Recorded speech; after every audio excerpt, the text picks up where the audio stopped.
has entered the building. You are listening to the Sportcat Show. Let me push this button here. That's right, ladies and gentlemen, boys and girls, children of all ages. You have the one, the only Sportcat. Hello, Denise. I am working out some technical difficulties, and I'm not 100% sure if we are on in Australia. So we'll have to make sure we get that fixed for tomorrow. I hope everybody's having a great day, and I hope we're going to have a good show today. It's my first show back, and I will fill everybody in case you've been missing me. I had to come up to Knoxville, as many of you know, for a family emergency, and we ended up having to put a family member on hospice. And, well, it was a little more stressing on the family than I anticipated. So I had to take a break from the radio shows and the YouTube shows and do some things. But now I'm back like a bad dream. So you have me back. I am slowly starting back. This is my first day back on YouTube with the Daily Gazette. I did do an abridged version of the Paranormal Guys last Wednesday night. I'm going to have an episode this Wednesday night, and Thursday night we've started our CBS Big Brother show called The Big Chat. It will be Thursday nights right after the show and Sunday nights right after the show. So that'll be back, and then hopefully next week I will also have my show on the Thin Line Rock Stations Tuesdays and Thursdays where I'm spinning some records. So hopefully, if all works out, it will all start back. So, all right, well, let's just break in. For those of you that don't know me or don't know what the heck I do, some days I don't even know what the heck I do. We have a little show where we do daily news headlines. I read headlines, but I'm really not one of those into all that stuff, but there's so many fear mongers out there. I heard one today that said he stood and watched Russians fight Americans. And I'm thinking to myself, what the hell? These people just do nothing but fear monger. And my way of thinking is, we're here another day, get a life. So we're not doing any of that fear mongering, any of that stuff. We're just going to try and have a good show, read some headlines, have a little fun, and see what happens in the meantime. So let me share my screen here, and we will start off. And yes, we want to share the entire screen. Yes. All right, so we will start off with show. There we go. We will start off with Today in History, because it's always nice to know our history. And we'll start off with, today is July 15th, and we are live Eastern Standard Time at about 13:15 hours. And I think it's still overnight over in Australia, so they're just waking up to me. Let's see here. So today in 1099, Jerusalem is captured by Christians. 1806, the Pike Expedition sets out. What is the Pike Expedition? Zebulon Pike sets out from Missouri with a party to explore the American Southwest. He and his men explored the Great Plains, the Rocky Mountains, before they were captured by the Spanish. As their prisoners, he observed present-day New Mexico, Mexico, and Texas, and took notes about the Spanish military. And in 1833, Charles Stratton, he was a famous slideshow performer known as General Tom Thumb, died at 45. That was awful young. Robert Wadlow is the world's tallest man, 8 feet 11 inches. Wow. Died this day in 1940 at the young age of 1922. 1953, John Christie is executed in London by hanging. Between 1943 and 53, he killed 6 women, including his own wife. He was finally caught after he moved out of his apartment, and the bodies of several of his victims were found under the floorboard. He was in an apartment. How did they? I don't know. 1997, Gianna Versas is murdered. She was killed in Miami, Florida by serial killer Andrew Cunanan. Versace, a fashion designer, had risen to prominence with his striking designs, but his fame also drew attention of Cunanan, who may or may not have had a relationship with him before killing the designer outside of his Miami Beach home. All right. 2017, Barbara Rogers murders her boyfriend over Sherry Schreiner's alien cult. Huh, okay. Barbara Rogers murders her boyfriend Stephen Mino over the alien cult started by a YouTube personality named Sherry Schreiner. You can start your own cult on here? Huh. I can't get to 1,000 subs. How can you start a cult? She began publishing content about reptilian aliens in the 2000s, eventually amassing a following of 20,000 people on YouTube alone. Two of the followers, Roger and Mino, believed in her ideology, but they were shunned from the group after posting content that Schreiner disliked. Angered and frustrated at their removal from the group, the trio decided to go out drinking, and police were later called after she was found dead from a gunshot wound to the head. Rogers was arrested for the crime, and a court would sentence her to a 40-year prison sentence for the murder. That doesn't seem like long enough to me. All right, let's see. Let me catch up in the chats here. Thank you, Denise. I appreciate that.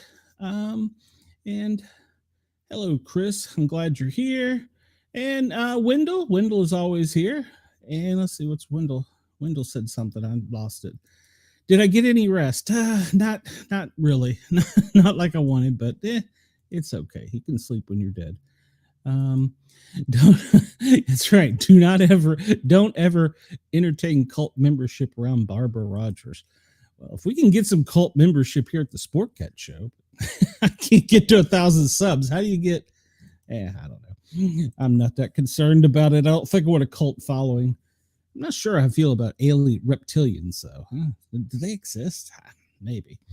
Okay, so also in this day, back in 971, according to legend, I guess that's because they didn't have written word, it was all spoken. English Saint Swithin, I'm probably pronouncing that wrong, is reburied inside Winchester Cathedral against his wishes, and a terrible storm proceeds to rain for 40 days and 40 nights. Okay, what's the lesson there? Don't bury somebody where they don't want to be buried. We read about the capture of Jerusalem in 1205. Pope Innocent III, it's not a name they can use now, that Jews were doomed to perpetual servitude in subjugation due to the crucifixion of Jesus. Oh, that wasn't very nice. King Papal's dispute escalates. King John of England expels Canterbury monks for supporting the Pope's choice of Archbishop of Canterbury, Stephen Langton. In the Battle of Neva in 1240, Gordian army. Man, I am butchering these words, so please don't at me. Wendell says, "Remember Hillary Clinton." I can't talk about her. I'll get X'd. So the Swedes were defeated in the Battle of Neva. The Peasants' Revolt in 1381. John Ball, a leader in the Peasants' Revolt, is hanged, drawn, and quartered in the presence of Richard II. What does it mean by quartered? Is that like I'm thinking like to do with beef or butchering? I don't know. Okay. The Battle of Grunwald in 1410. The First Battle of Tannenberg, Battle of Zalgiris, one of medieval Europe's largest battles during the Polish-Lithuanian Teutonic War. Polish king, man, I don't even know how to pronounce it, Władysław Jalino Lithuanian Grand Duke. Oh, they defeated the guy. That's all you need to know. Let's see. 1500, they defeated the man, I'm just going to forget it.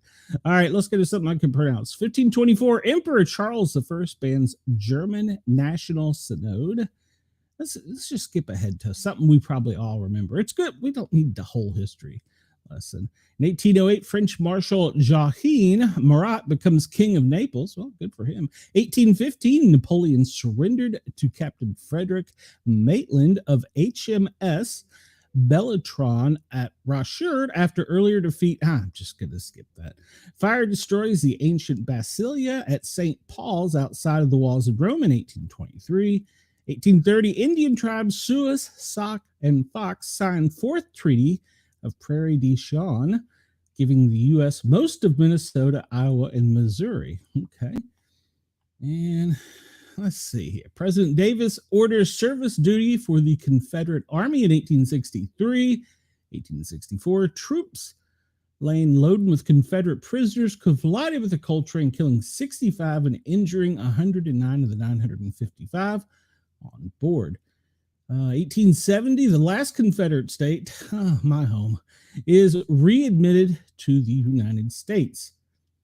And in 1876, for you sports fans, last night was a home run derby. You know, I've been so out of it, I didn't even realize it was midsummer for the Midsummer Classic. So I didn't see the home run derby. That's usually my favorite. In 1876 today, baseball's first official no-hitter, George Bradley of the St. Louis Brown Stockings, does a no-hit on the Hartford Dark Blues.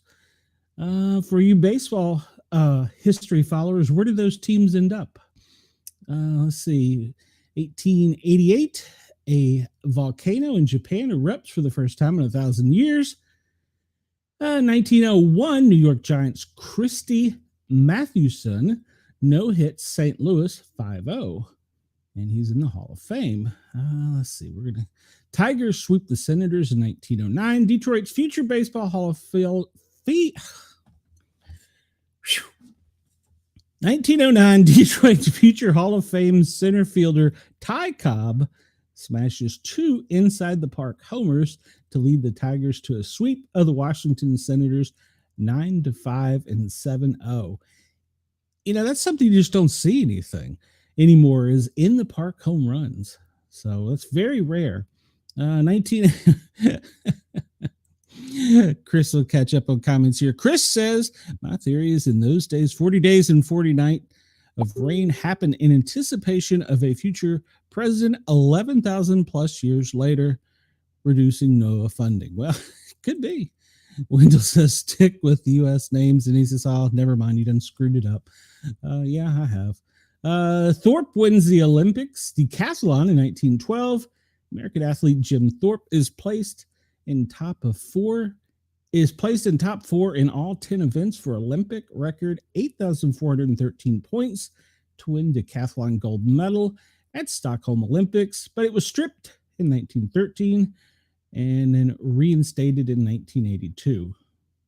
I guess because he played pro base. I don't know. Let's see. We'll skip ahead a little bit further here.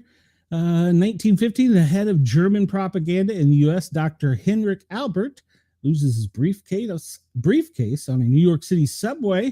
An examination of its contents reveals extensive network of German espionage and subversion across the U.S. You mean in 1915 they had conspiracy theories too? Wow.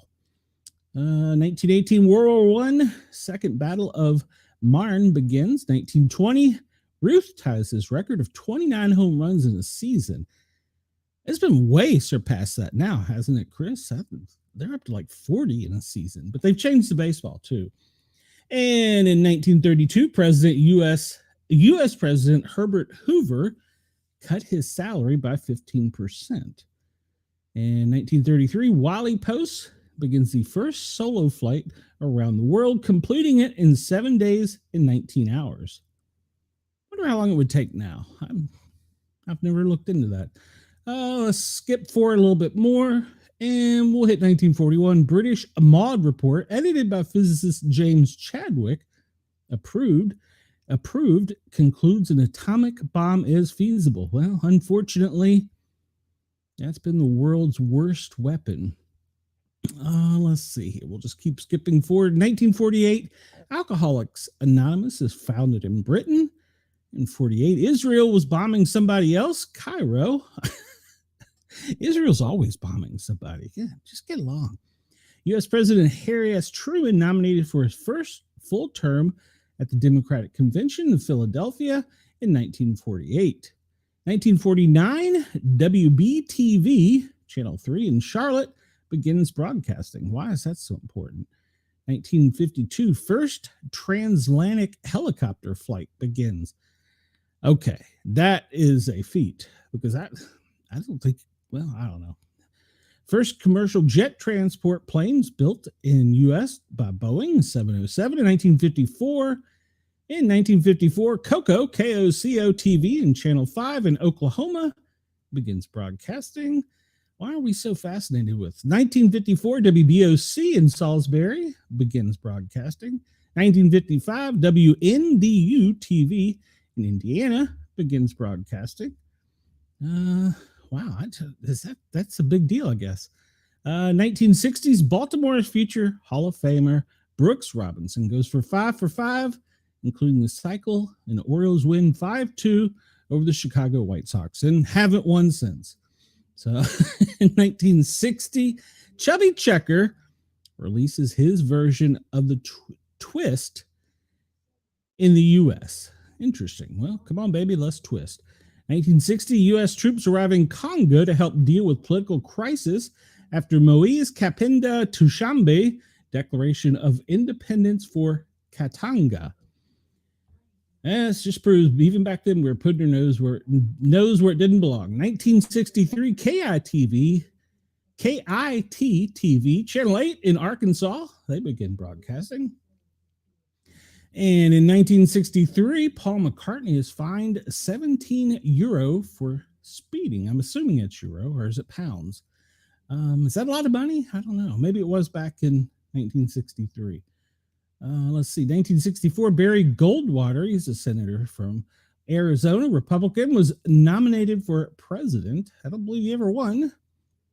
And Mariner 4 in 1965 sends back first pictures of Mars. It exists? Let's see.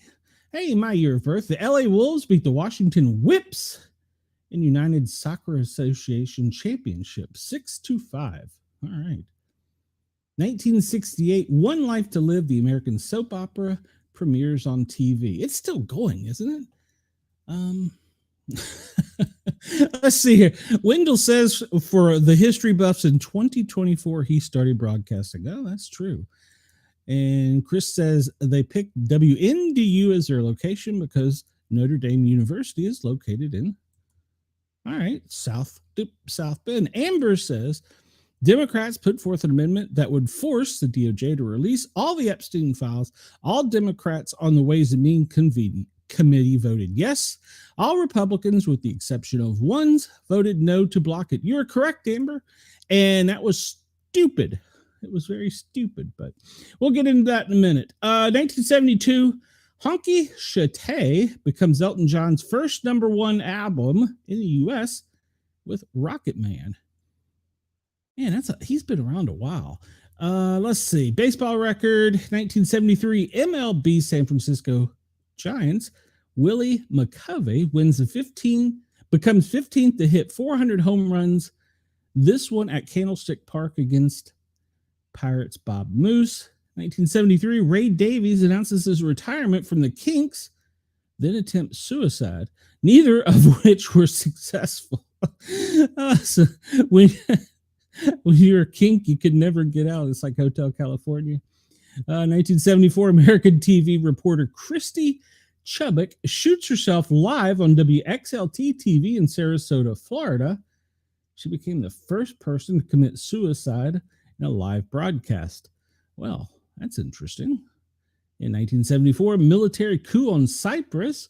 Archbishop and President Markinos flees. Let's see. Apollo 18 launched in 1975 and will rendezvous 2 years later with the Soyuz 19. I don't know. Let's see. 1976, 36-hour kidnap of 26 children and their bus driver in California. That's horrible. British golf, if you're interested. 1978, Jack Nicholson completed his third Grand Slam, winning 2 strokes over Ben Crenshaw and Ray Floyd. You can have a Grand Slam in golf. And in 1980, Billy Carter, the brother of U.S. President Jimmy Carter, registers as a foreign agent of the Libyan government after it was revealed they paid him hundreds of thousands of dollars. Another scandal. And let's see. 1980, Johnny Bench hits his 314th home run as a catcher, which breaks Yogi Berra's record.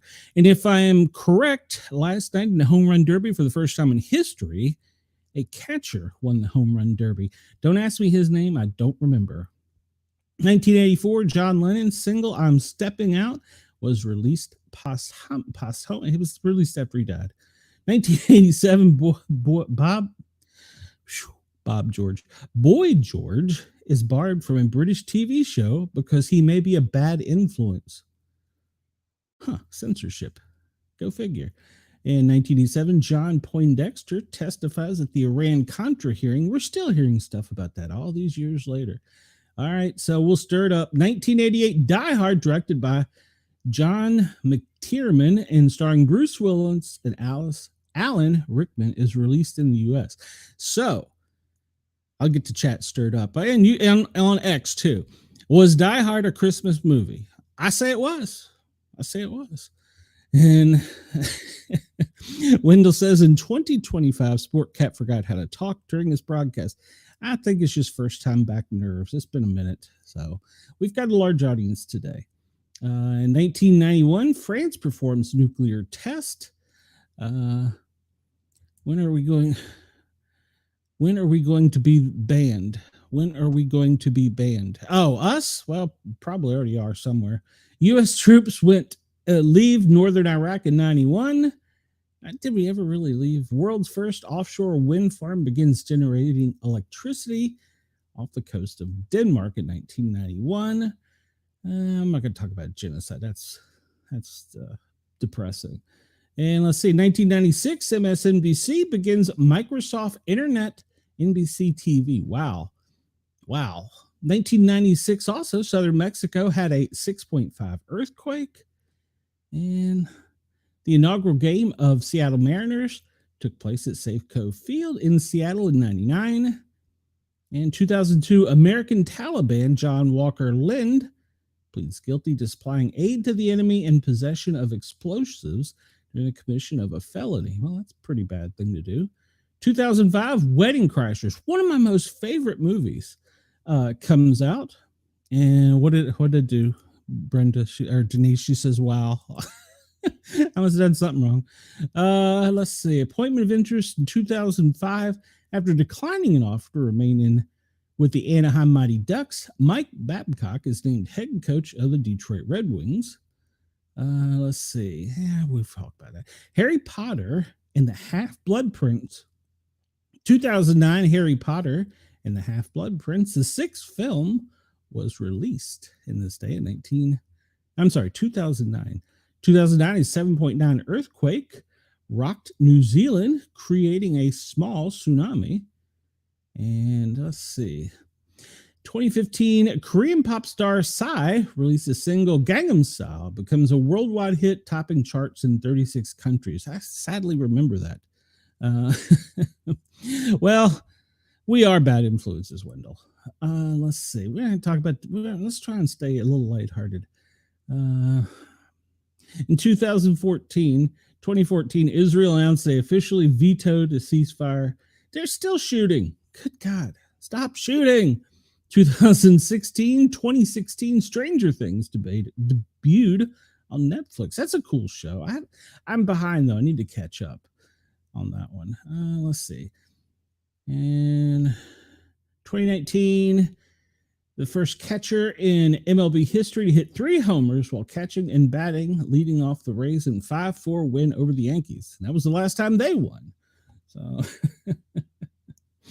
they just haven't been. And actually, I just read they just got sold. But they're going to stay in the Tampa Bay area. And this time in 2024, Trump picked Ohio Senator J.D. Vance as his running mate. And let's see, Kenya man also confesses to the murder of 42 women after the bodies of 9 are found in a rubbish dump. That wasn't very nice of him. All right, well, that's enough of that depressing stuff. Let's see what today is. And we'll do this real quick because he says all your fans are here. Yes, all of you are, and I appreciate it. I love every one of you. Let's see. Today is Social Media Giving Day. So what that means is you need to tell everybody about the Sportcat shows. They need to come over and subscribe, like, follow, and share. National Gummy Worm Day. I'm just really not a big fan of the gummy worms. It's Tapioca Pudding Day. I've had that once in my life. Isn't that like a tree root or something? It's National I Love Horses Day. National Pet Fire Safety Day. Now, that is something that we should take serious. You should put on your windows a sticker that says you have pets inside so that they know when they get on scene that they have pets to help. So, and it's National Give Something Away Day. I have plenty of things to give away. Mrs. Sportcat gave me away. She sent me to Tennessee and said, stay up there. So, just kidding. Mrs. Sportcat may have me back. I don't know. We'll see. And let's see. We talked about its celebration of the Horse Day, Developmental Disability Professionals Day. Well, that's why I'm on the air. Let's see. It's H.M. Sultan's birthday in lieu. Don't know what that means, but Be a Dork Day. I am very good at that. So today could be my day. And Denise says, I said, wow, the news reporter committed suicide on live air. Yeah, and wasn't there a politician that did that as well? National Clean Beauty Day. And it's gummy. I'm not a gummy worm person. National Respect Canada Day. Wait, they have to have their own day to be respected? What's that? I don't get that. Orange Chicken Day. Orange chicken's pretty good. It's St. Swithin's Day. And today is the Democracy and National Unity Day of Turkey. And I can't pronounce that one. Unamwani Day. Got me. World Youth Skills Day. And let's see. These are things, I guess, that are happening now that we just don't care about. Good Lord. Superman was released. I did see that, but I'm not going to go see it. I'm going to wait for it to come out on DVD or live streaming it. I'm not really a DC fan. I'm more of a MCU kind of guy. Even though I did read that with this, he reset the DC universe. So that's good because they've been all over the place, if you follow that kind of thing. All right, we'll start out with some weird news. And of course, it's in Florida. Yergs, it's always your state. A Florida man aged 40 was jailed on a pair of felony theft counts, according to records. He was busted for a sex toy heist at Walmart. The Florida man is behind bars on felony charges for a pair of Walmart sex toy heists, according to records. Walmart sells sex toys. I didn't even know this. Why? I don't know why I need to know it, but I didn't know it. Jeffrey LaForge, he's 40, was arrested Friday on a pair of theft counts for which he's being held in a $10,000 bond. On two separate occasions, police charged LaForge, this is his picture over here, swiped a variety of adult toys from a Walmart in South Pasadena in Pinellas County City. Store security cameras recorded him removing the items from their packaging and then departing Walmart without paying for the pleasure devices. The $280 worth of stolen goods, which included a $31.44 tush toy? Am I reading that right? Tush toy. And a $14.98 oral stroker, according to the police report. You know it's bad when I come back with a story like this. He is being accused of stealing a Reese's peanut butter ice cream. Oh, hold on. He is also accused of stealing a Reese's peanut butter ice cream costing $3.98. What's that to do with the sex toys? It is unknown if they were intended for his personal use or for resale. The lack of packaging might cause a prospective buyer to be concerned that the items were used. Since the merchandise was valued at less than $1,000, the sex toy thefts would normally be charged as a misdemeanor. However, owing to his history of multiple thefts, that brought it up to felonies. On a related note, who knew that America's beloved retailer sold a G-spot and clitoral suction vibrator? I can be honest. This guy didn't know any of that. Yeah, I agree.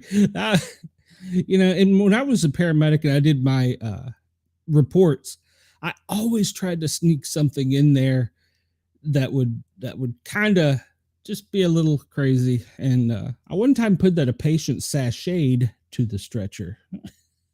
And to be clear, she did. So I did not know that Walmart sold sex toys. All right. Who knew? Who knew? Not me. I guess I'm just not in the know. Grok, is that pronounced right? Grok rolls out pornographic anime companion and lands a Department of Defense contract.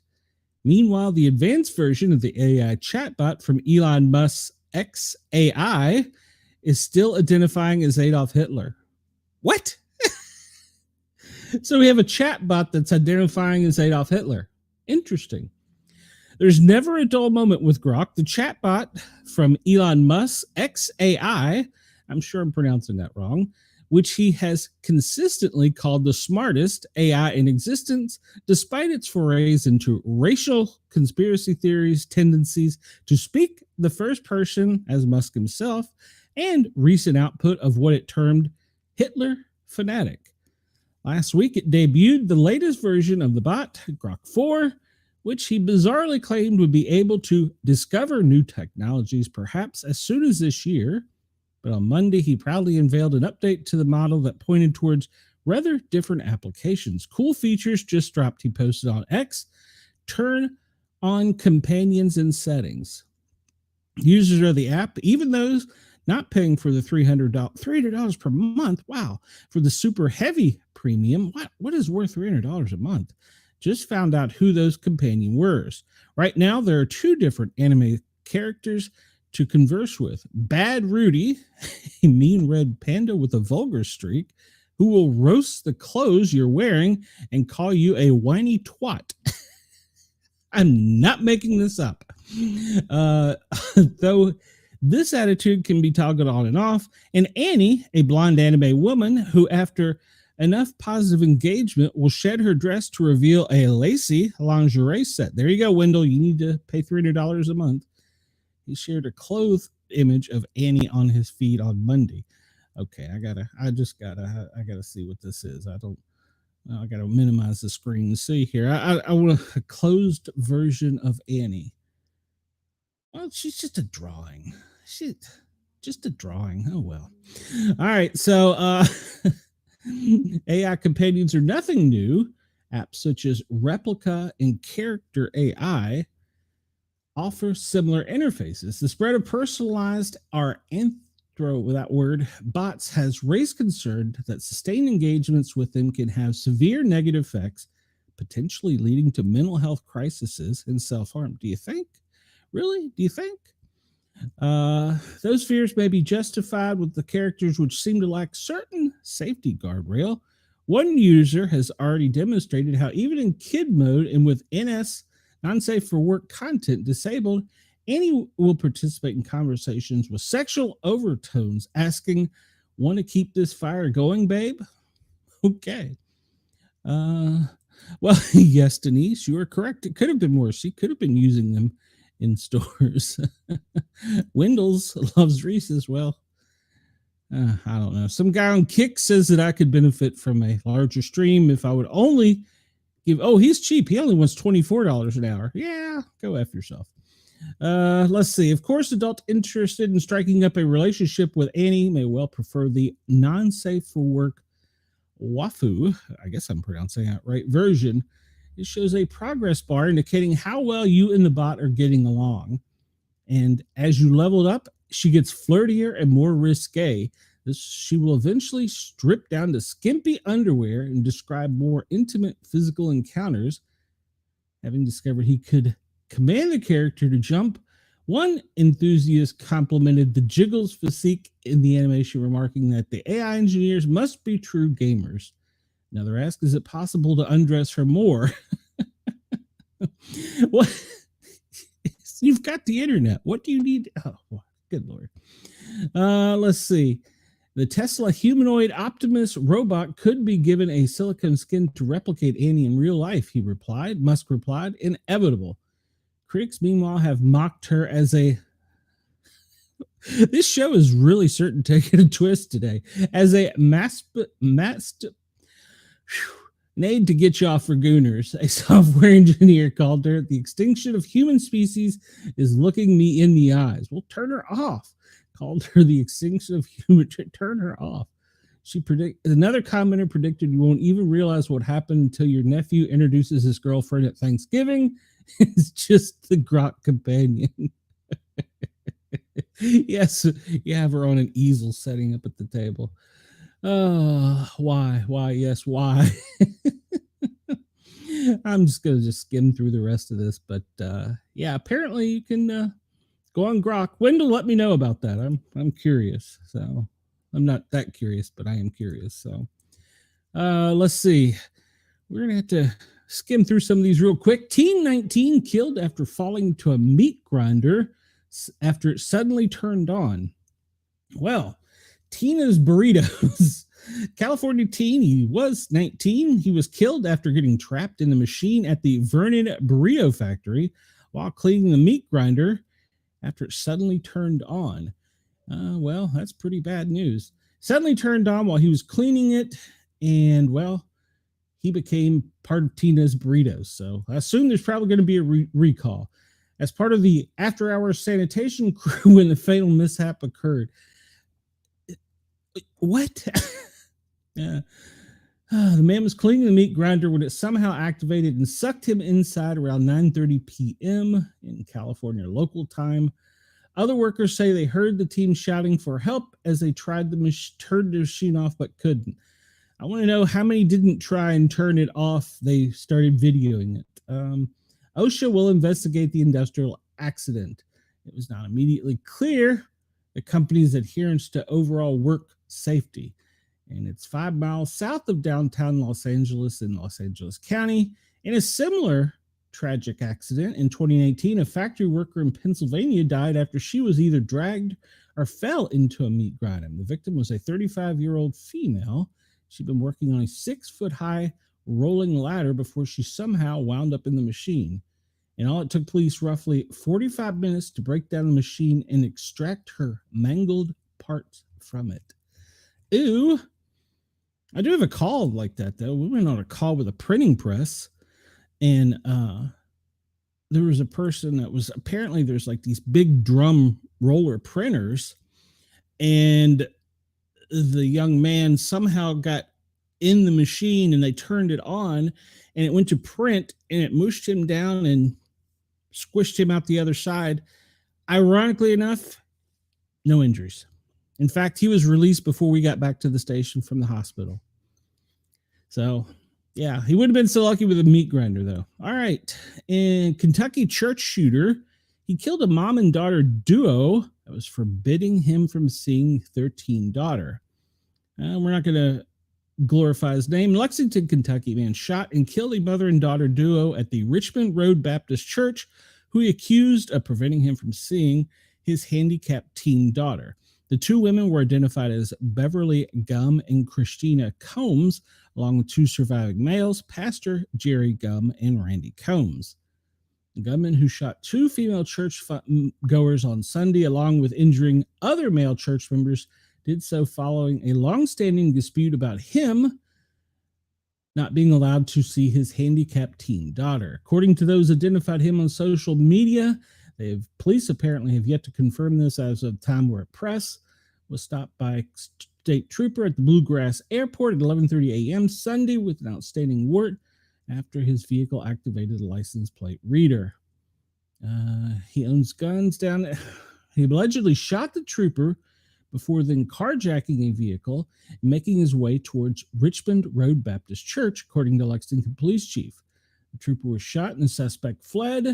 The trooper was stabilized after being treated. That's good news. Upon having arrived at the church some 16 miles away, he proceeded to target individuals who he blamed for preventing him to access his daughter. Shot and killed were mother and daughter Beverly and Christina. Also shot was Pastor Jerry Gum, who still is in critical condition. A 14th person shot was Christina's husband, Randy Combs. Apparently, responding officers shot him dead in turn, and so we eliminated the problem. But apparently he made chilling threats, probably on social media. Oh, shocker, Facebook. So, yeah.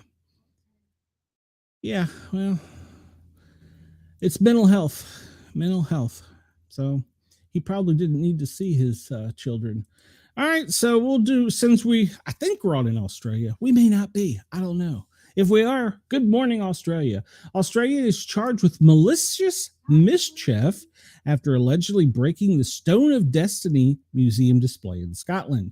A 35-year-old Sydney man appeared in a Scottish court charged with malicious mischief, an offense that resembles vandalism. He's accused of trying to break into a museum display to access centuries-old stone with rich history.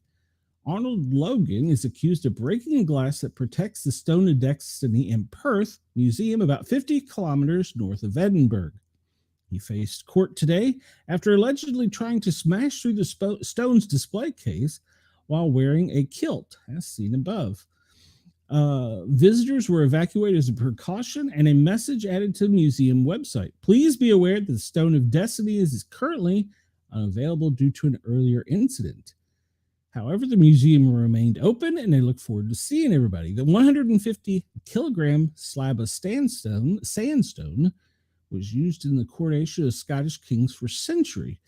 The tourist who filmed the incident alleged the Australian claimed to be the leader of his clan, insisting he has a rightful claim to the throne. Well, he's going to remain behind bars until next week. So it's the latest twist in a long history of the Royal Rock. It was stolen from Scotland in the 13th century and installed at London's Westminster Abbey. In 1954, Glasgow University students took it back. It was a central symbol of Queen Elizabeth's coronation before it was permanently returned to Scotland in 1990s. 2 years ago, the stone went on loan to London, lying beneath King Edward's chair as King Arnold assumed the throne. All right, there you go. The Stone of Destiny. He was charged with malicious mischief. Wendell says, hey, you might get rich. Yeah, but I'd probably be a meat grinder. Denise says, wouldn't be enough. Denise Wendell, he wants to know if Denise is going to make an AI character of herself. Oh, Wendell, what am I going to do with you? Let's see what else we got here. We'll get into some other stuff. So this is the story that's been, oh my gosh, social media just is not going to let this drop. They're saying MAGA won't let it drop either, but somehow Republicans in Congress are. All right, so the headline, this comes to us from the AP. Trump urged supporters to see conspiracies everywhere with Epstein that's coming back to haunt him. Well, as his supporters erupt over the Justice Department's failure to release much hyped records in the Jeffrey Epstein case, President Donald Trump's strategy has been to downplay the issue. All right, I want to point something out here real quick. I don't think that it's just his supporters that want to see this. I think the world wants to see this. I think labeling it as a MAGA only thing is a media wrong approach. I think we need to be wording it that everyone wants to see it. So, well, his problem is that nothing to see here approach doesn't work for those who have learned from him. They must not give up until the government's deepest, darkest secrets are exposed. Yes, they need to be released. But I will say this, in somewhat defense of not releasing them, we need to make sure that the families of the innocent and the victims are protected so that they're not trolled or doxxed by the media, so that these people can be brought to light and they can be charged, no matter if they're Republican, Democrat, space alien, no matter whatever the hell they are. They need to come out, needs to come out, and needs to go. And according to many people, Bondi did botch it. Last week, the Justice Department and the FBI abruptly walked back at the notion that there's a client list of elites who participated in the wealthy New York financiers' trafficking of underage girls. And then Trump quickly defended her and chided a reporter daring to ask about the documents. Now, I will say, as reference to that, probably wasn't the right theater to ask that question. But the question does need to be asked. Maybe not in that setting where the reporter was. The online reaction was swift, with followers calling the Republican president out of touch and demanding transparency. That's a fair assumption. On Saturday, Trump used his True Social platform to again call supporters off the Epstein trail amid reports of infighting between Bondi, FBI Deputy Director Dan Bongino over the issue. He's just a turmoil was undermining his administration all over a guy who never dies. Is he dead or is he alive? But that did little to mollify Trump supporters who urged him to release the files or risk losing his base. I don't think he's going to lose his base. I mean, he's going to lose some, obviously, but I don't think this should be the key issue. At least one follower responded to Trump's post by saying it seemed as though he wasn't trying to make the issue go away, but assured him that it wouldn't. And the political crisis is especially challenging for Trump because it's one of his own making. The president spent years stoking dark theories and embracing QAnon propaganda that casts him as the only savior who can demolish the deep state. Well, I wouldn't go that far, but we do need to demolish the deep state. Now that he's running the federal government, the community he helped build is coming back to haunt him. It's demanding answers he either isn't able to or will not provide. The faulty assumption Trump and others make is they can peddle conspiracy theories without any blowback, said Matt Dallek, a political scientist at George Washington University. The Epstein case is in a neat encapsulation. It is hard to put the genie back in the bottle. That's exactly correct. It's a problem that's not going to go away. And last week's 2-page statement from the Justice Department and the FBI saying they had concluded and that he did not possess a client's list. Now, there may be some truth to that too. It may not be a list or manifesto, but there is some type of documentation because this man, who many suspect is probably a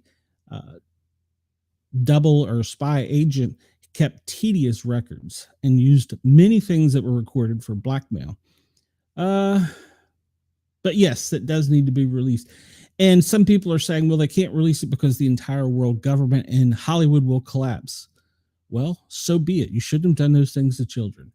I don't care who you are. So that just is just wrong. Let's see. We'll just skip on here. But they have set their own trap. They really have. They needed to. If you're gonna politic on this, you need to come clean and do it. So, and it is at a time where we need to get on with this story. And if we can't release the names because of it harming children, just tell us that. Tell us that, and then go forth with figuring out a way to make it. Ben Shapiro says Pam Bondi botched. Yeah, I said that. 8 ways from Sunday. Yes. Attorney General Pam Bondi botched the investigation into the late financier Jeff Epstein, failing to deliver on hype she created around the convicted child sex offender, according to the Daily Wire editor, Ben Shapiro. He blasted Bondi on an appearance on the Megyn Kelly show on Monday, arguing that Bondi placed the FBI and by extension the Trump administration in a no-win situation by teasing documents and evidence on Epstein and his alleged conspirators that she could not or would not, I'll insert that word, provide. I think Pam Bondi, this is him speaking, I think Pam Bondi botched this 8 ways from Sunday. I have not seen a bigger botchery of a rollout of a story, maybe ever, said Shapiro. I'm not blaming anybody who's upset with the fact they were told by Pam Bondi, at least by implication, that there was an Epstein list, that there were tens of thousands of hours in tapes and thousands of victims that more were coming, and then nothing happened. That seems to be on Pam Bondi. Agreed. Pam Bondi's public message in the months leading up to the release of the department conclusion on the Epstein created a gulf expectations and reality. Pam Bondi went on Fox News. At the very best, was unclear when she said that it was on her desk, then later said that it's sitting on. She said it was sitting on her desk, then later went back and say that she wasn't clear about that. And then they handed out binders to social media influencers and touted that as the list. So, we'll just skip through this. But yes, she botched it. This comes from the Daily Wire. No matter who you are, Republican, Democrat, alien, whomever, needs to be out there. needs to be out there. All right. We're at the top of the hour, 2 o'clock, 1400 Eastern Standard Time. And it's still overnight. Good morning, Australia. Tom Holman sticks it to the political reporter in a spat over ICE agents wearing masks. This comes from the Daily Wire. Borders are Tom Holman pulled no punches. He usually doesn't. In a recent conversation with Politico's Dasha Burns, providing her with statistics and evidence when she suggested that Immigrations and Customs Enforcement were inviting criticism for wearing masks while conducting raids. He pointed to backlash against He pointed to backlash against ICE agents, which has led not only them being targeted in the streets, but them being targeted in their homes along with their spouses and their children, and argued just as ICE Director Todd Lyons has, good Lord, stop, should be allowed some measure of protection. I agree. I think one of the things that has a lot of folks up in arms is that ICE agents, unlike other law enforcement agents, have been masked to protect their identity, Burns began. That is not something we've been really seen on this scale in this country. Do you? And then he interrupted her. Well, we never had a scale of attack on ICE that we have now. It's up by 700%. Attacks on ICE, doxing ICE agents. He interrupted her. Well, good Lord.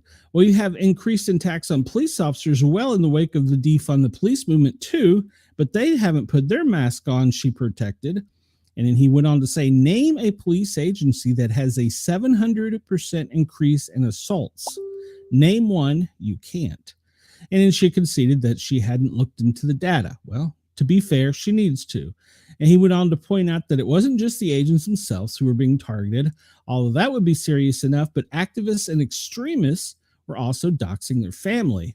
You won't find one. The attacks on ICE is unprecedented, 700% increase. And we're not even talking about the doxing of agents, their spouses and children.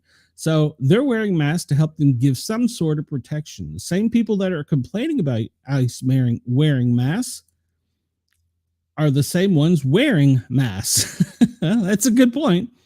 Leads me to a question that, like, do you have concerns that and then let me answer this. He interrupted, pushing back. Did they say anything about the mass protesters, all right, that became criminals on college campuses that threatened Jewish students and took over buildings, destroyed property? They were all wearing masks. Did anybody pass legislation saying they can't wear a mask during a protest? No. I thought in New York they had a thing where you couldn't wear a law. Maybe I'm wrong. So he concluded that they're trying to make this country safe again, and they're being vilified for it. We're not going to tolerate it. Zero tolerance on this. And I will say this, as a first responder, it is a concern. We were at times told to wear T-shirts and we were just firefighter paramedics, so that people couldn't see us to determine who our families are. There's another professional kick promoter that just wants me to send him money. Well, how about this? No. All right, so let's get on to some better news. Medals for heroic Texas flood have been issued.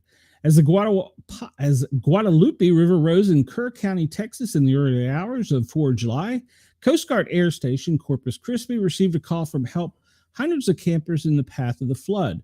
The 4-person crew, Rescue 6553, and an HC-65E Dolphin helicopter were dispatched from the station, flew 150 miles through the dense storm, relying on instrumentation only for navigation. After attempting to reach the hardest hit area 3 times, a harrowing flight that took 7 hours, the crew finally succeeded, opening up a lifeline for hundreds of people, including children, to escape the rushing water. On Friday, the crew members received 2 of the highest honors for aviation heroism, with 2 receiving the Distinguished Flying Cross and 2 giving the Air Medal. In the face of the devastating floods in Texas, the Coast Guard air crew courageous actions saved the lives and reaffirmed their vital roles in protecting American communities. Admiral Kevin Lindsay with the Coast Guard, he's the acting commandant. According to the service, the crew finally punched through using weather radar capability and led Army helicopters to reach stranded campers, including young girls and counselors from Camp Mystic, the Christian summer retreat where at least 27 have died.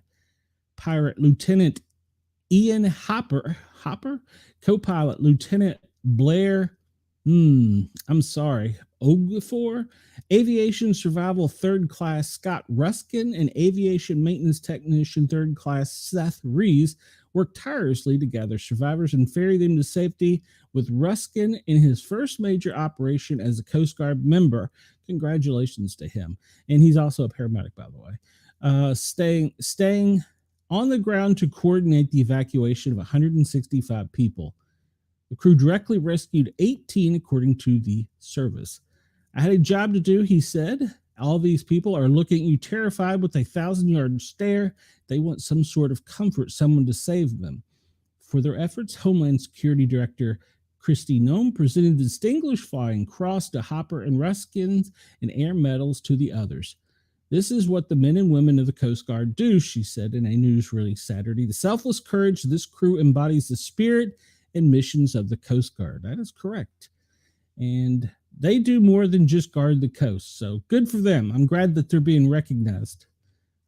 We go from a story reading about how they shouldn't wear a mask to a story where still Homeland, and they do enforce customs and immigration. The Coast Guard made a heroic rescue, and we're glad that they were there. They helped out a lot of people, and it's really ironic. That was the paramedics' first mission, so good for him.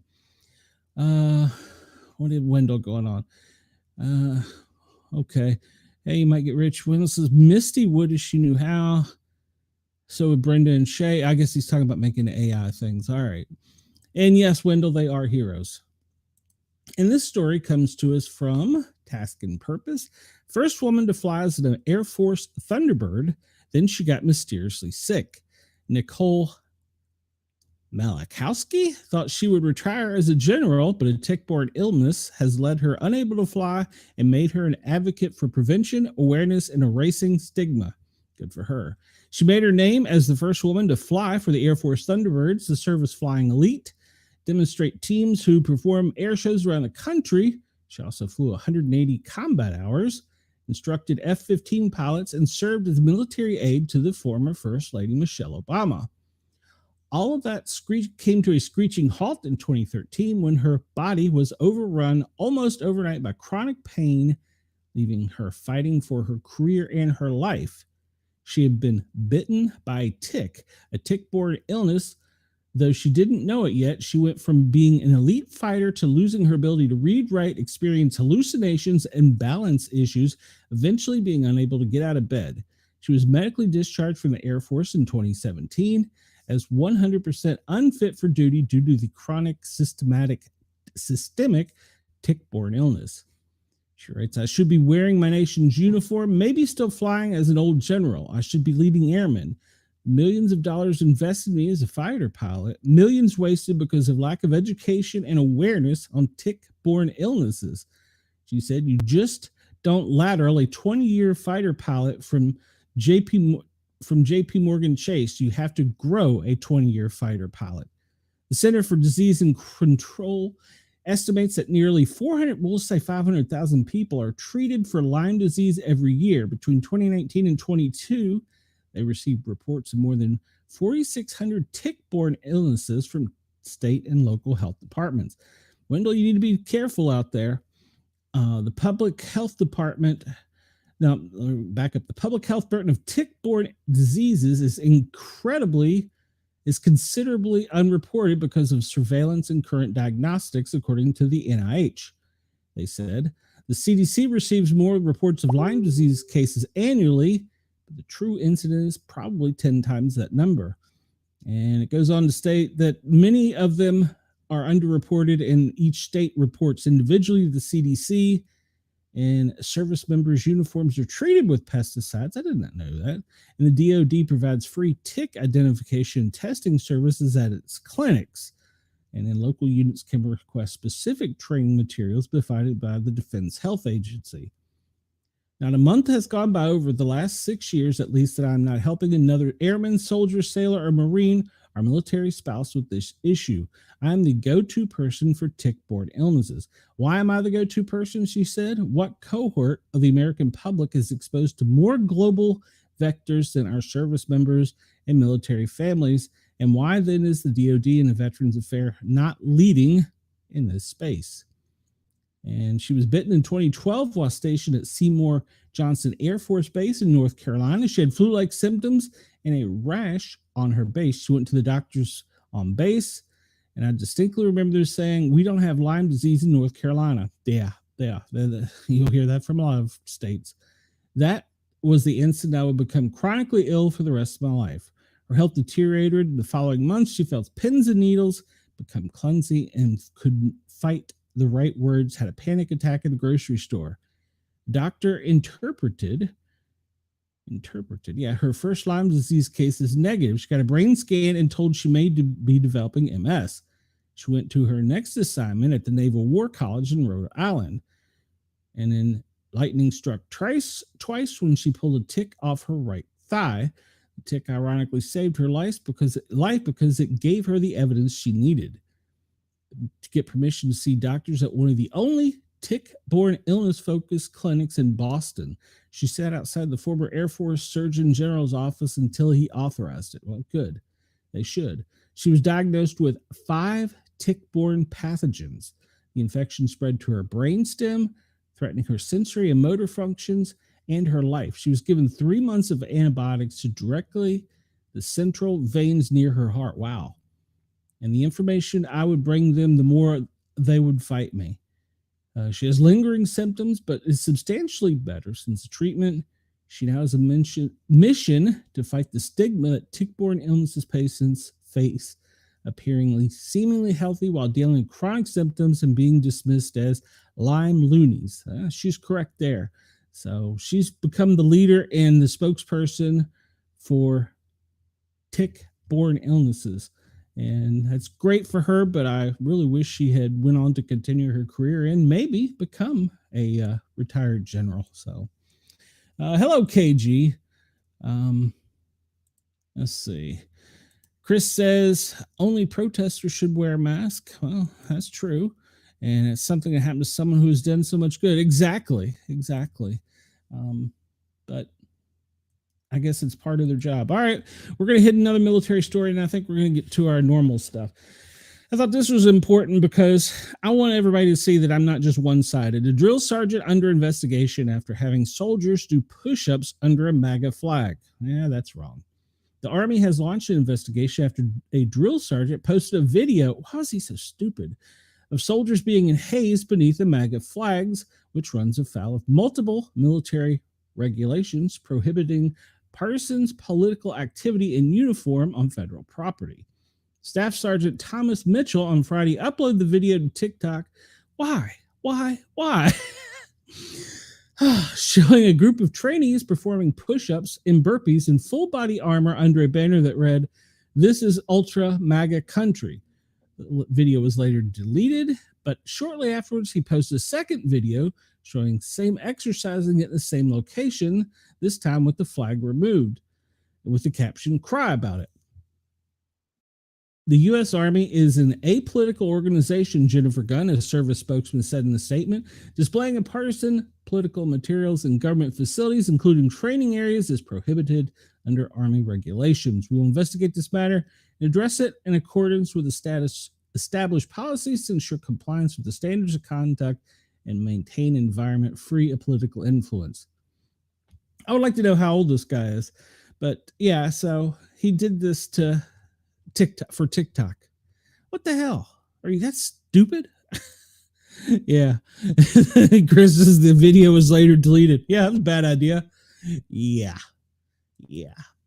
All right, so I'll go over this real quick. After Spanish national anthem debacle, lawmakers moved to keep the Star-Spangled Banner in English. All right, so they've introduced legislation that the I'll be deported if I'm not careful. The Star-Spangled Banner should only be sung in English. This is according to a Daily Wire exclusive report. Ohio. Nope, wasn't Ohio. Sorry, guys. Oklahoma Republicans are introducing the resolution after 30-year-old recording Vanessa Hernandez performed the national anthem in Spanish at the LA Dodgers game to protest ice raids. For my people, I stand with you, she wrote in the caption of her video performance, and which, of course, ironically is on TikTok. So now these two senators are leading an effort calling for it to be only performed in English and preserving the original version of the anthem as it was written by Francis Scott Key during the Battle of Baltimore in 1812. It's sacred and a unifying tradition that honors our country's unbreakable spirit, told the Daily Wire. As our national anthem, it should always be performed as it was originally intended and written in English. It's also gathered the report of other Republicans, Mike Rogers of Alabama, Randy Finstra of Iowa, two from Iowa, and Buddy Carter, hey buddy, from Georgia. Well, I don't know how I feel about that, but okay. I don't know. Do we need a law? I mean, can't you guys do something more important than write a law about this? That's just me. All right, so we'll get into this story a little bit, but flooding has really been all over the country, from the East Coast to the West Coast. So we'll talk about that in the news and weather here in a minute. And we're going to talk about Dexter. Tropical storm Dexter is forming off the Florida coast. Yeah, it is. And then talking about ice. And look here, these guys are not wearing masks or hats. And they were plainly identified as ICE in their uniform.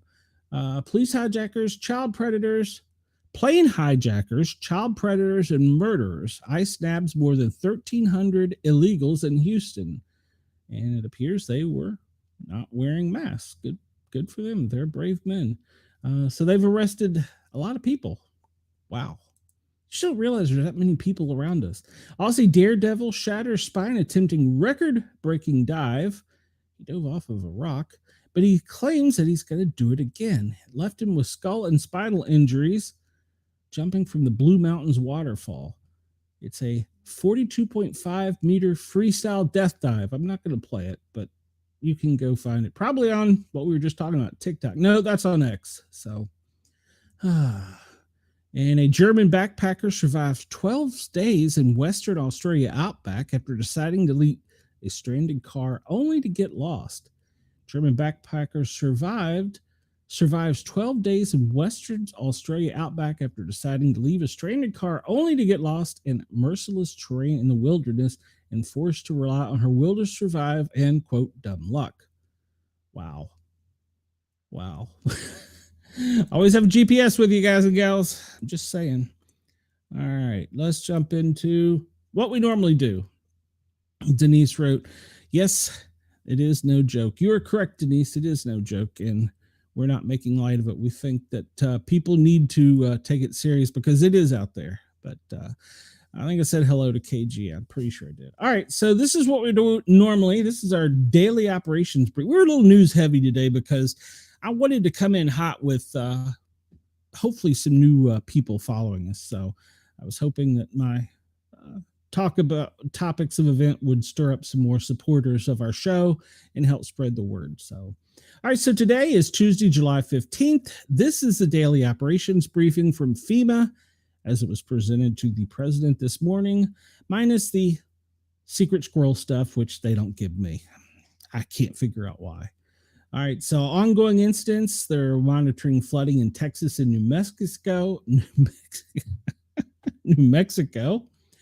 Excessive rainfall, flash flooding in southwest Texas, upper Mississippi Valley, mid-Atlantic, and southeast. It's, pretty much the southwest and northeast.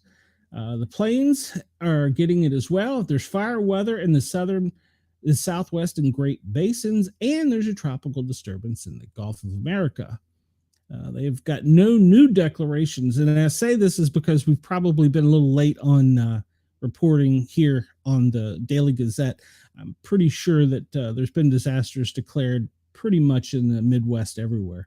Flash flooding in Texas and New Mexico. Slow down. Evacuation orders are still from July 13th in effect. Oh no, they have been lifted and search and rescue operations have been resumed. And I think we've talked about this before, but a lot of people say, well, why isn't FEMA there? Why isn't FEMA there? We probably are, but we're staged somewhere safe and have to be given permission to go in. We can't just, as we say, self-dispatch. We have to be set up a command post, a communication center, and then the teams that are specialized in certain things have to be moved to certain areas. So it's not a process that happens immediately, but because first we have to wait for the call for help, and then you have to establish all these things. A lot of times there's pre-planning that goes into them with local emergency management centers, and they can just boom, go right into ABC. But sometimes, as is the case in this, those centers have been destroyed. And so you have to go to a separate center to establish command and control. So it doesn't happen quickly, but we are there. The firefighters, paramedics, Coast Guard, we are coming for you. We will help you. It just won't be as quick as the media claims we should be. So the flash flooding is continuing in Texas and New Mexico, as we saw earlier. It's also up in the Northeast in Jersey and New York. One of the subways was completely flooded out. Down in Florida, well, off of the coast of Florida, over to the Gulf of America, they're talking about possible storm coming up. So in the national forecast, well, it has heavy rains for Virginia, along the Appalachians, down into the Carolinas, South Carolina, extends pretty much all of Maryland and part of Pennsylvania and Delaware.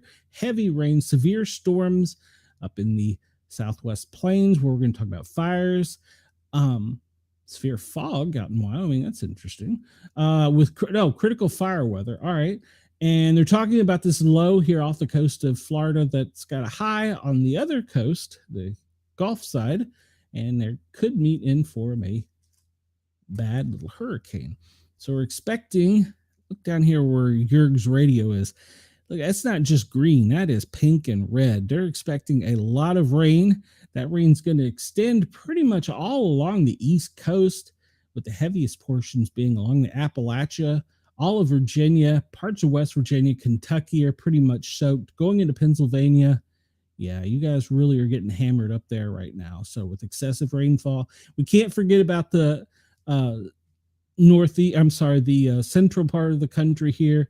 They're getting hammered too, and it's extending all the way up in and through Canada over the Great Lakes. So severe weather outlook today. Well, there's a slight chance in the Great Plains, where we're going to talk about in a little bit, chance of fire weather, and pretty much most of the country minus the West Coast has got a great chance of rain today. Fire weather outlook, well, it is elevated over out west, as we see here. Idaho, Nevada, parts of New Mexico, a little bit of California there. It's severe risk, and it's going to continue through tomorrow. It's funny how in one part of the country they're getting soaked, in another part they're worried about burning it up. And Denise says, New York train stations were flooded. Yeah, I saw that on X. That was crazy. I'm going to research into that a little bit more. I want to see if there was people on trains, because there got to be a way to drain the tubes, I would think. So I don't know. I don't know that much about that one. I know we prepared in DC with Metro Rail, but I don't ever recall any flood training. That would be good training to have. Let me see. There's 19 field offices, 69 major disasters, 9 emergency declarations, 10 direct housing missions, 14 other supported disasters, and 6 joint recovery offices. So we still haven't forgot about what happened over in the Carolinas and West Virginia. So we're still working to repopulate. But yeah, it's pretty bad. And we've talked about tropical storm. Well, we haven't, but there's been tropical storm Chantel that hammered North Carolina, and it's been, well, pretty much it's raining everybody out. Declarations, requests, and process. Michigan, Oregon, Indiana, Kentucky, Maryland, Kansas, West Virginia ×2, Missouri, and then I guess that's Rhode Island, and yeah, so Oklahoma. So yeah, it's going to be a soaker for everybody. All right, so the next thing we jump to, because we're going to hurry this up, is the president's daily schedule. And 9 a.m. was the normal wake up and in-pool camera time. And by the way, right before coming live, they had an emergency and they cleared all of the media from the White House and cleared the White House grounds, property, the lawns. They shortly cleared it back open to reporters. And as when I went to air, I didn't hear, I'm sure that my buddy over on X and here on YouTube, Penguin 6 will have a good story about it this evening. So I'll pimp him because not only he's a friend, he does some great videos for behind the scenes stuff that I really enjoy being from the Washington, D.C. area. So at 9 a.m., the press was called. Then 11:15, the out of town people were called over to Joint Base Andrews. And then at 11:30 a.m., the Secret Service orders a lockdown. Okay, so they've updated this. Secret Service orders a lockdown of the White House campus. 11:56, they locked everything down. 12:30, the president departs en route to Pittsburgh. That's interesting. They didn't lift it before he went out. He went to Pittsburgh and actually to Joint Base Andrews, then to Pittsburgh. So, wow. 2:12, he's going to arrive at Pittsburgh. He's already there. And 2:30, right about now, he's participating in an inaugural Pennsylvania Energy and Innovation event at the Carnegie Mellon University in Pittsburgh. Only pre-credentialed staff and media can get in. And then he's going to depart Pittsburgh at 5:40 and get back, and they will probably put a lid on it at a little before 7 tonight. So it's interesting. They have the lockdown there. I wish I'd seen this earlier. They have it listed in a schedule. So it might have been a planned thing. She says there were people on board the trains and they couldn't open the doors. Yeah, because they're electric controlled. So, or I guess it would be hydraulic, but still electrical because the electricity pumps the hydraulics. Wow, that would be scary, Denise. I can't imagine. Yeah, I'm going to follow up on that and find out some more about that. Let's see. The National Weather Service, we pretty much talked about this. We'll just hit it again real quick. Heavy rains, Florida, up in Virginia, and severe storms up in the Midwest. Yeah, we'll look at all this a little more on other maps here in a second. All right. And for our fans, goodbye radar. Well, we just couldn't once. Oh, well, all right. So they won't have radar to Australia in September. We'll have to find another service. All right. So slow internet connection. Yeah, you think I've got 10 million windows open and I'm streaming. So it's mostly a dry day, but chilly in Australia, but it will be warming up a bit. It's going to be clear, sunny skies, and the rain is going to push out that was across the central part of the west or east coast there, and it will warm up as the day goes on. Right now, it's still sleepy time over there, but the rain that is there should be going away. We'll look at the radar. We'll look at another version, a little bit better here. Chris, nobody has seen a lockdown as amazing and beautiful as today's. Many people have been talking about it. Many people. It was a great lockdown. Chris, you're being silly. Maybe that'll be tomorrow's picture for the show. If anybody wants to generate an AI picture of the White House with like a big circle and a thing on it indicating it's locked down, not that we're saying anything bad would happen to it, but send it to me. All right, there's our current radar. Let's just look at some other ones here. I like the others better. So this is the Weather Service, what is predicted for today. And as we see here, pretty much all of Virginia, rain. Down in Florida, rain. Over where you're at, Wendell, slight rain in the middle of the state of Alabama, extending over down into Louisiana, Arkansas, central Mississippi. Up in the northeastern North Dakota, they're expecting some, what is that up there? Floods, extreme gale warning. No, gale warning. Sorry, it's not gale warning. I'm going to click on it because I don't know what the hell it means. Won't tell me. There we go. Oh, well, we're looking at small craft advisory. I was right. All right. So I'm not as stupid as I think I am. Let's go back. Nobody comment. I am that stupid. Yes. All right, so we'll move on because we're running out of time here. This is today's run of maps. This is the Torcon. We'll highlight it here. And you can see down here's the National Weather Service. And this is the NATO cast, which I believe is the Weather Channel. And you can see that the slight chance of tornadoes is up into the Great Lakes, extending up into Canada. So but it's only a slight risk. But they are expecting some severe winds coming down from the Great Lakes back over to the Midwest. So be aware of that. And there's a chance of significant hail today as well. So if you're up in the Midwest, pay attention. Currently, look at current temperatures here. Notice how red it is. Atlanta 93, about 90 where I'm at here. Wendell, you're down in the 90s in Alabama. Mississippi's Jackson is 94. My son is way down here in Florida. It's only 87 there. Let's see. The hottest place for today appears to be Los Angeles, 100 degrees. Woo! What a hot one. How hot is it in Vegas? 93. Up in Vermont, it's in the 80s. So you know it's hot. It's going to be hot up there. They're showing this tropical low developing and moving across central Florida up into the Gulf of America, where then who knows where it'll go. All right. And let's zoom down here to our friends in Australia. And we'll see. Whoop. Zoom out a little bit. We'll see it's pretty cool there as compared to the US. And right now in Brisbane, it's 49. We're looking at Fahrenheit. Sydney, 48. Canberra, 36. Melbourne, 47.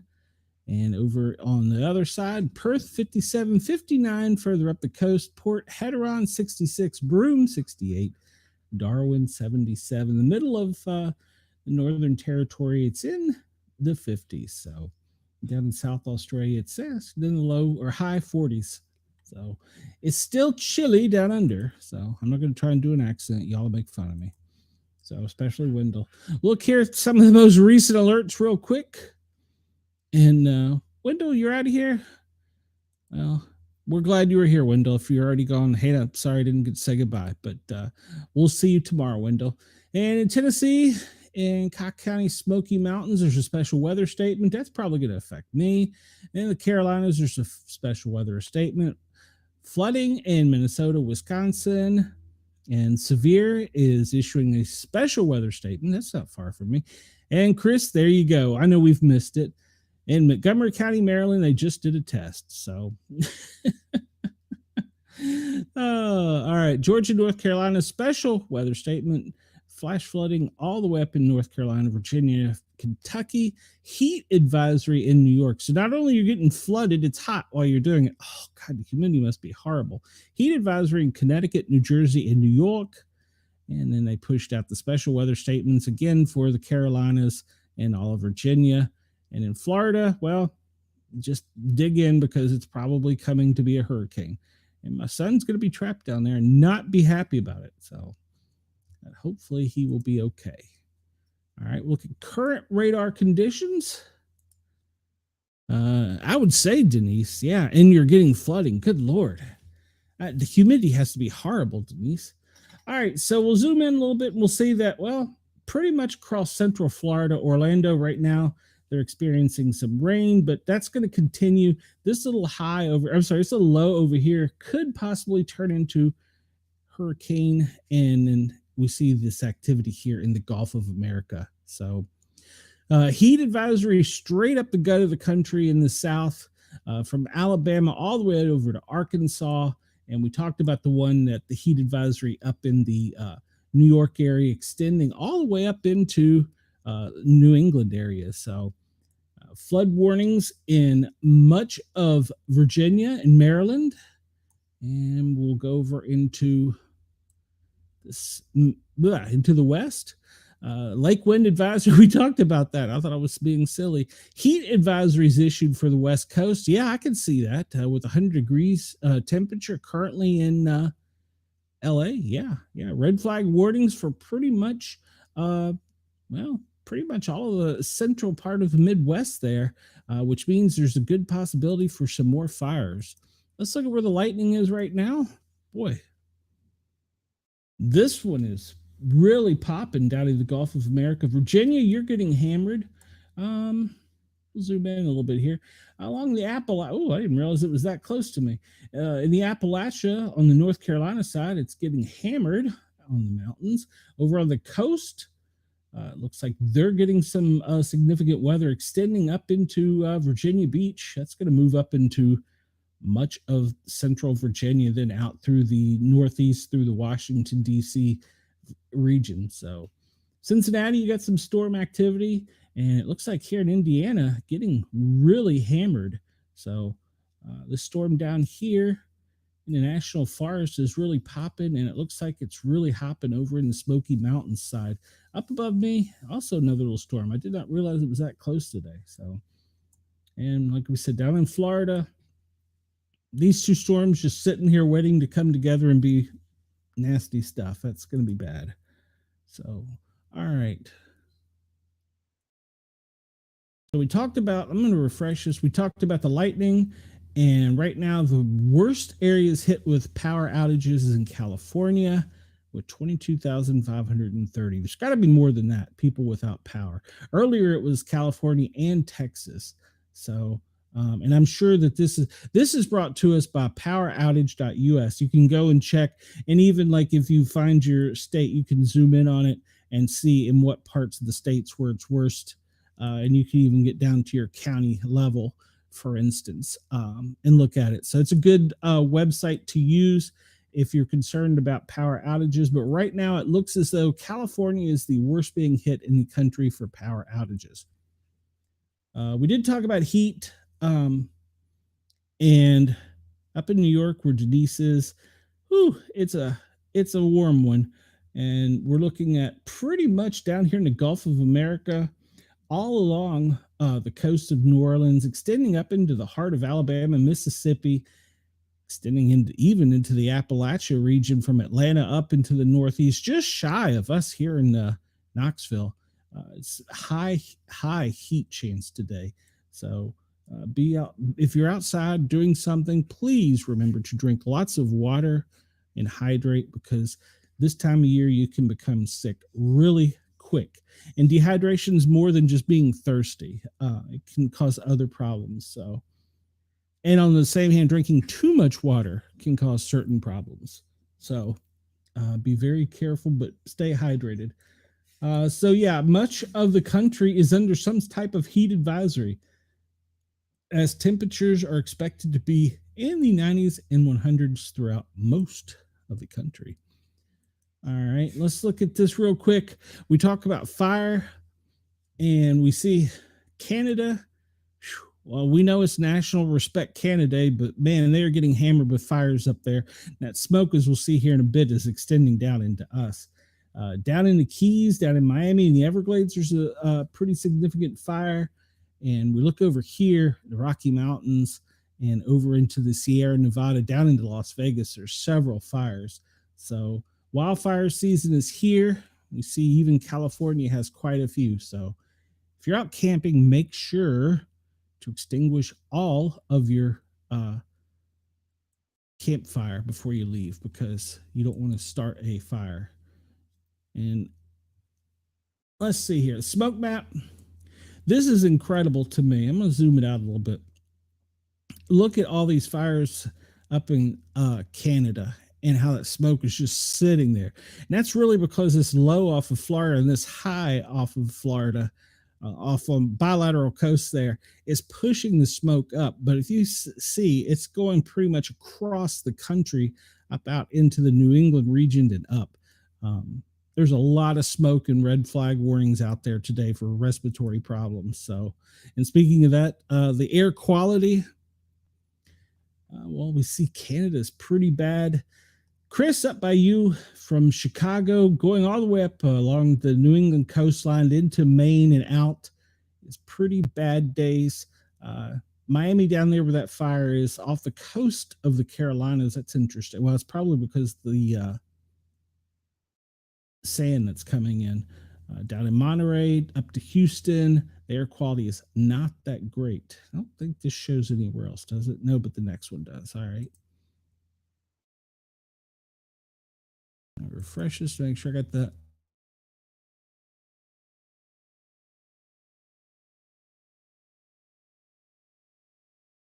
Most recent data, the country, well, actually around the world.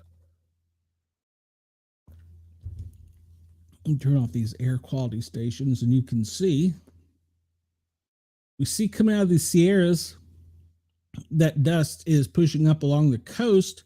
That low is pushing up along the coast and inland. And then it's also pushing it in through the Gulf of America up through the center part of the country. The smoke from Canada is pushing down. So right now, it's probably one of the worst days we've had in quite a while for air quality for much of the country. Down here into Australia, and there's some fires down in Australia, but for the most part, that low sitting off of the west coast is keeping the smoke pushed out to sea. Down in the east coast, that front down there is pulling it off to the side. So Chris says his Alexa gave him an air quality warning for the past 2 days. What am I supposed to do? Stop breathing? Well, wear a mask, Chris. So. Say that sillily, but I don't mean it sillily. Sillily? I don't mean to be silly about it. All right, so National Hurricane Center, I'm just going to call this one. They're sitting on this one a little bit because they don't know what it's going to do. Several models have it going across the state. Others have it going up the coast. Several have it going up the center of the country, in the south, actually. So they're sitting on this saying that it just looks pretty bad. So they're putting the tropical weather out there and saying the chances are 40 to 60%, although other meteorologists, I'm not a meteorologist, by the way, are saying that the chances are much greater and that the Gulf of America should be battling and preparing for something to come. But National Hurricane Center is kind of sitting on it, saying there's only a small chance. All right, we'll enlarge this. This is our favorite. 2020 burned me out of the mask idea. I will risk it. Good call, Chris. Good call. This is, and for those of you on any of VRG's radio, and if I am broadcasting live on Radio Australia, this is the famous wind map. It shows us in real time current wind conditions across the big, beautiful blue globe. Chris, you'll get me going. We can zoom in and see how off of the coast of Florida up into the northeast, the winds are extending along the coast, slightly inland, but the one down in the Gulf of America is pushing the wind straight up pretty much through the heart of the country in the south, up into the northeast region into Canada. And we go down to our friends in Australia. Maybe. Here we go. And we'll see that it's not really going to be a windy day in Australia. You've got a front over on the west coast that's pretty much pulling it all out to sea and keeping you high and cool. And then down on the southeast side, you've got a little low down there spinning off of the northeast coast. But for the most part, it looks like a pretty clear, calm day in Australia. And we'll spin it around and look at most of the rest of the world. All of this sitting here coming off of Africa is pushing all that dust over into America. You know, as a kid, I could have used that as an excuse not to clean my room. It's dusty because of all the dust coming from the desert. I could have. Would have got me in trouble, probably. All right. We'll refresh this and just kind of go through. Last earthquake was reported 2 hours and a half ago in Serbia. Before that, there was one of 5.2 4 hours ago in Japan. And then the most significant one past that is down in the Philippines 16 hours ago. And you can go over here to the university. What university? You can, the latest earthquakes. I'll pull this up real quick. This is all the earthquakes map in volcanic activity. Chris says the wind map is better than any 1498 Oral Stroker Walmart sells. Agreed, Chris. Agreed. Get me in trouble, Chris. I'm still at home. All right. So we see this is a picture of all the activity. We see most of it has been down in South America, a little bit off of the West Coast. There's still been talk of a great one coming here off of the West Coast, but the earthquake prediction centers are, I think, being kind of quiet on it as well. So, and we'll go through this real quick. because we're running low on time. South Africa, they're having a FMD outbreak from animals. I'm going to assume probably birds. Let's see. Vietnam, they are having a dengue fever surge. That's not good. And Japan, they are having an infection at a 26-year high. Well, that's old. That's old news. All right. Burundi, I don't know what that means. Some kind of incident, epidemic. In India, second suspected Nipah death virus, 543 are under surveillance. And we get down into Barbados. Scarlet fever is not spreading in Barbados, so that's good news. And a child with measles has died in the UK. In Haiti, well, it's been a mess down there for a while. Sudan, well, heavy gunfire blast heard in the capital. Syria, well, what's new? More shooting, more violence. Yemen, hey, shocker, they're still shooting off down there. And the Kentucky killing we talked about yesterday. It was yesterday, right? Yeah. And then several injured a couple days ago as a driver plows through a crowd at an anti-ICE protest in New Jersey. I didn't really know much about that one. And let's see, in India, they have volcanic violence eruptions outside of dairy as farmers demand fair milk prices. Okay. And Spain, several people injured in the second night of anti-migrant unrest in Spanish towns. We're not the only one experiencing these things. United Kingdom's police make 16 terror arrests in Manchester City a couple days ago. And then 40 were arrested at a protest in support of the banned group Palestine Action. All right, that was a couple days ago. A couple days ago, 3 Iranian security forces martyred in a terrorist ambush in Iran. Good Lord, I won't even go there.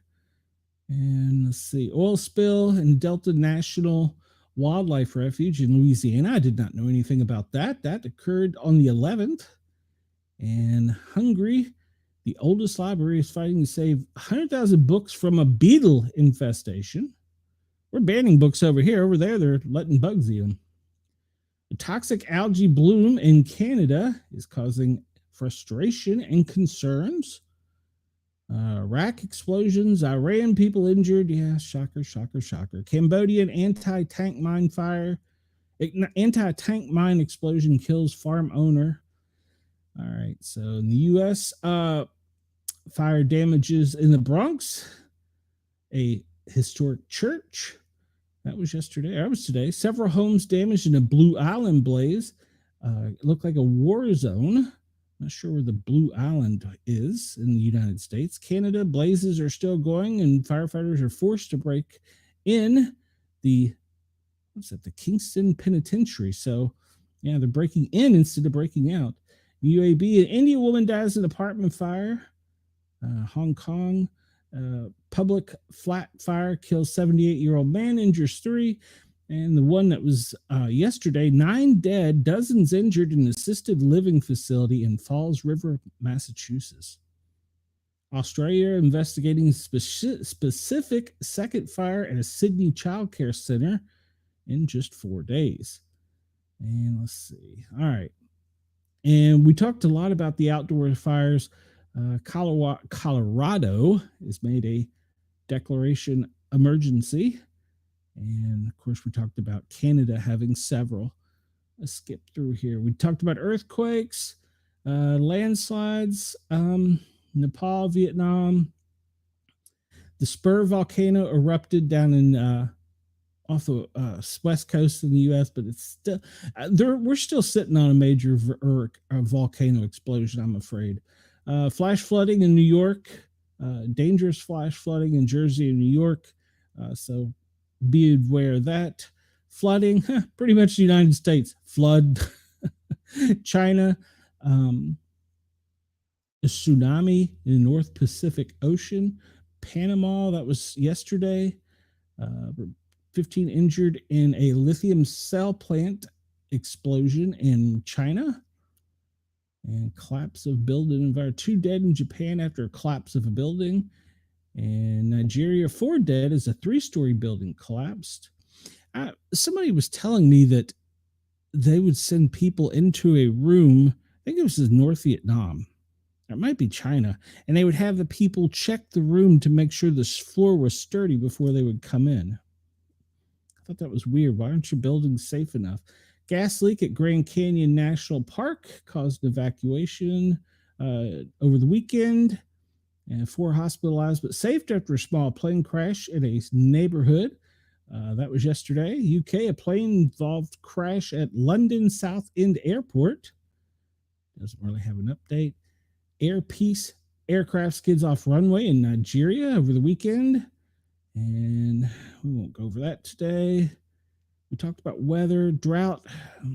Well, that's coming with all this heat. There's going to be areas of the country that are severely impacted by the heat and the drought. This colorful map, running short on time here, so there's a couple things I did want to go into. Shows us where all the events and incidents are across the globe, around the globe, or across if you're a flat earther. And you can zoom in and it will show specific ones. We will cover this more over the next couple days because we're running out of time. We talked about that. And we're not going to get into that today. I want to do one other thing because we're running out of time here. And I want to cover. We haven't talked about this in a while. I know there's a lot of people that are upset because I'm for police wearing masks. But the last time we went to the Officer Down Memorial page, the number of officers that had perished were 16. We're now at 42 for July 15th. 42 officers have lost their lives in the line of duty. And that's incredible because last year it was 166. So we're working on keeping that record going. We have canine officers that also have been killed in the line of duty. You know, we need to be more specific on our laws protecting law enforcement, and we need to help our law enforcement because they're not getting recognized. And so far, 42 officers have been killed this year. So running out of time, so I'm not going to go over each individual one. You can go to Officer Down Memorial page, but I did want to highlight the last time we looked at it, it was 16. Now it's at 42. It's almost doubled. Well, actually, it has doubled. So that's horrible. We can do better as a country. And for those people that are killing the police officers, no parole. I would go on to say other things. All right, we looked at the firefighter fatalities last time, and it was in the teens. It's now at 44. There's 44 firefighters who have died in the line of duty this year. So you see, our public safety members, they do a lot for us, but they also put their lives in the line of duty, and sometimes they don't survive incidents. And recently, in one state, they were attacked just after responding to a call. That's a actual new common thing. We've prepared for that in public safety, and we never thought we'd see it, but we have prepared for it. I saw one department was issuing for firefighters and paramedics bulletproof vests that were black and yellow that clearly identified them as fire or rescue. But then the thought was, well, they're not going to they're just going to head shoot us. So unfortunately, that's the world we live in. But we could, if you want to go into this is the National Fire Academy, the U.S. Fire Administration. I know a lot of people are probably bored with this, but as a public safety member, 44 this year. That's 44 too many. A lot of them not only are just fires, but they're in accident scenes where people are not paying attention and striking them on the highway. So, yeah, we need to be more mindful and pay more attention. Let's see here. Where am I going next? I guess we'll jump over here to this as we're going out. We always talk about this, but cyber threats and cybersecurity, as you can see here on Bitdefender, we are just getting hammered from, it looks like Asia, and they're looking to get anything they can at our infrastructure, or perhaps even our medical facilities, or sometimes even the public safety centers. I believe Over the weekend, Pennsylvania, the entire 911 system was down for the weekend. So, yeah, the cyber threat is real, and we are currently being attacked heavily.